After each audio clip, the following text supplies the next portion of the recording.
What's up guys, Houndish here, and today I wanted to jump in and talk about the Vendor Weapon Reset that's happened this week inside of Destiny 2. This is something that I said I would consider covering if enough of you guys were interested, and quite a few of you did respond and say you'd like to see it each week. So for this week I'm going to jump in and talk about those weapons, but I wanted to talk about how this highlights some real opportunities for Bungie to kind of bring back, you know, an Arms Day type thing each week. And I feel like Arms Day and some kind of randomization in weapons is still absolutely something which should be on the table for discussion, and I have a few interesting ideas that I'd like to get your opinions on, guys. I'm also open to hearing your ideas as well, but for now I'm going to very quickly break down the weapons you can pick up from vendors this week. So Zavala in the tower has the SHOWRUNNER machine gun. Of course it's lightweight frame, so it's 900 rounds per minute. You've got red dot micro, red dot 2 MOA and clean shot IS, and then in the middle tactical mag or appended mag, tactical mag for multiple improvements, or increased magazine size with appended mag, then dynamic sway reduction. When holding down the trigger, the weapon sway reduction system boosts accuracy over time. So certainly not a bad SMG,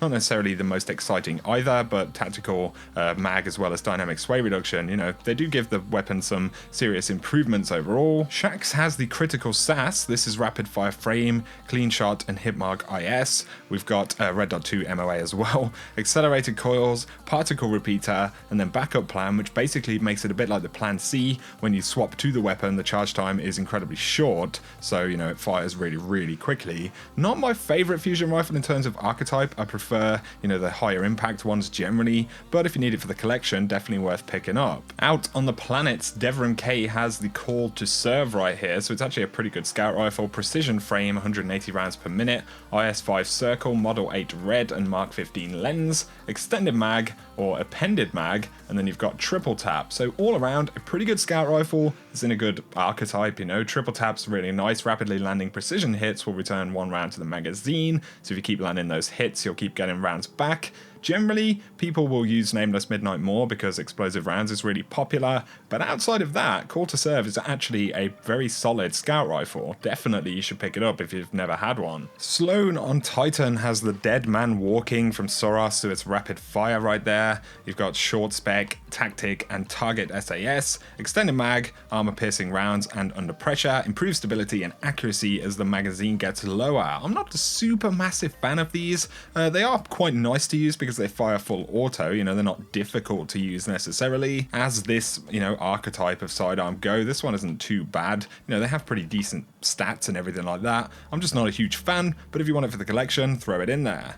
Asher on Io has the Beligant shotgun. This is aggressive frame, so it is high impact. We've got full choke or rifle barrel right there. Then we have steady rounds, we've got flared magwell and snapshot sight. So snapshot isn't necessarily too bad on a shotgun. Steady rounds, you know, it's definitely going to help you with stability. I'm not sure if this helps at all with spread on shotguns. Same with rifle barrel really, because that does bump up your range, and also you'll have more range if you go with flared magwell as well. So, you know, like in PvP stuff, you know, you're going to get a longer range shotgun, but how accurate it is, you know, is a different matter. Nonetheless, if it's one for the collection, you know, you may as well throw it in there. But it's worth me saying, you know, how exciting these weapons are, and the fact that they're here is why I want to talk about, you know, possibilities regarding weapons in a moment. Finally, on Nessus, Failsafe has the Shepherd's Watch. Super exciting, right? So it's adaptive frame, comes with zoom 30 focus, zoom 10 points. We've got ricochet rounds, accurized rounds, and moving target. Increased movement speed and target acquisition when moving while aiming down sights. Not necessarily a bad perk, theoretically, for a sniper rifle. Ricochet rounds okay, accurized rounds, you know, not super fantastic on a sniper. So just generally it's not a very exciting weapon, and that's on top of the fact that, you know, snipers aren't very fantastic inside of Destiny 2, right? So we've seen the weapons for the week, not super exciting really. The thing is though, I feel like this highlights a very big component of why random rolls are very sorely missed in the game, as well as Arms Day, that weekly ritual that we had in D1. Now there are some mixed opinions on random rolls in general. Most of them, you know, are very logical and understandable, but I do personally sit in the camp that wanted to keep random rolls. I feel like what may be paying off from, you know, the sandbox development perspective objective does cause a number of drawbacks for player progression, power, and discovery in the game when it comes to weaponry. Now, if Bungie would just come out and say, hey, we're going to bring back random rolls, then I'd absolutely back that. But onto my actual suggestion here. I think at the very least we should firstly see an Arms Day return, but the problem is, how do you make that interesting when there isn't that randomness? So what about if we could potentially meet in the middle a little bit? What about if Bungie created a set of 4 or 5 additional traits that could roll or be added on a weapon via Masterworks? Now, off the bat, that is a lot of work for Bungie, but hear out my idea. For example, you could have Better Devils, and it would come with all of its normal bonuses, but once you'd upgraded it to a Masterwork, there could be an additional trait slot, which, opens up and is grayed out initially, but then when Arms Day comes around, Banshee could have a set of 10 featured weapon reformats for that week, and those could essentially be an inventory item linked to a particular weapon, and these could come with a few objectives, just like what we used to see in the test weapons from Arms Day. The exact objectives could really be anything,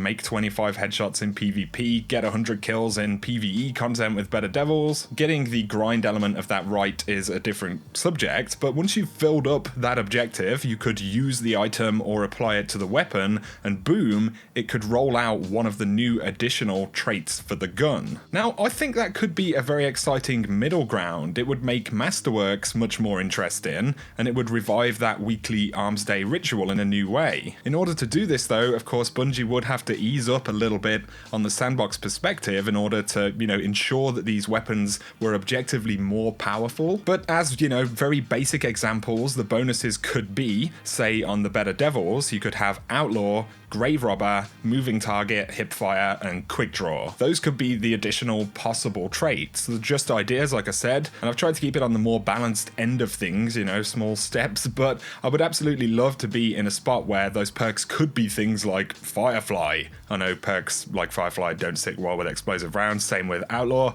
Kill Clip though, whatever. I'd love to see those more powerful bonuses, but of course the exact implementation either way is going to mean a lot of time and effort for Bungie, considering all of the, testing and all of the possibilities I'd have to come up with. But I don't see, many more exciting ways to make weapons feel more interesting outside of scrapping fixed roles, And while Masterworks have definitely added something very good to weapons, I feel like it can go further. And I feel like to satisfy the players, who really are the ones missing random roles, you're going to have to push the boat out and do it in a way that, is kind of aggressive, a bit more powerful, a bit less afraid and concerned about the results, and, just more like, hey, let's get in there, make some guns feel really good. So I'm not a developer, of course, there are many complications to that. I'm sure Bungie have some solutions and ideas that they're already working on at this point, but that is just my idea. I feel like because it incorporates a few elements of the game, it would be a really positive thing. It's not just making weapons more interesting, it's adding a new weekly ritual,